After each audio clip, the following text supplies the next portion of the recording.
Friend বহুত গৰম গাইছ কি ক'ব মানে এয়া কিমাননো আৰু ফেনৰ বতাহ খাব এয়া আমি অলপ নেচাৰেল বতাহ খাবলৈ আহিছোঁ আৰু চাওক কি ধুনীয়া চিনাৰীটো এইফালে মানে আমাৰ হাজো পাহাৰ আছে পাহাৰৰ চিনাৰীটো চাওক এয়া ৰাতিয়ে হৈ গ'ল আৰু পিকচাৰো গাইছ বেয়া হৈ আহিছে আৰু মানে ৰাতি ইমান ঠিক নহয় আৰু মোৰ লগত আহিছে এইফালে আছে ৰুবুল ভাই সি মানে অলপ মানে ভিডিঅ'ত যি উঠিব খোজা নাই সি অলপ দেখালোঁ আৰু এইফালে চাওক ধুনীয়া চিনৰাটো দেখাই আছোঁ ৰ'ব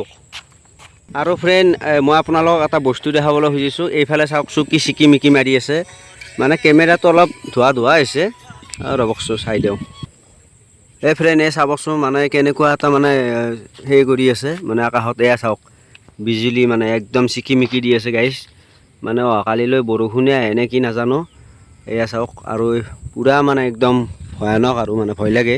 আৰু এইফালে চাওক চিনাৰীটো মানে ৰাতিয়ে হ'ল কি চাব আপোনালোকে আৰু এইফালে সূৰ্য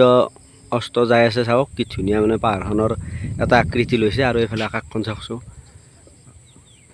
কোদালপাৰা নে কি বুলি কয় গাইছ কোদালপাৰা বুলি কয় আৰু এইফালে ৰাস্তাটো মই ৰাস্তাতে আছোঁ কিন্তু ৰাতি হোৱাৰ বাবে ইমান সেই হোৱা নাই আৰু এইফালে হ'ব দিয়ক বাৰু আৰু মই এইবাৰ এটা দেখাম আপোনালোকক সোনকালতে দেখাম এতিয়ালৈ দিছোঁ বাই বাই আৰু সকলোৱে চেনেলটো ছাবস্ক্ৰাইব কৰি থ'ব।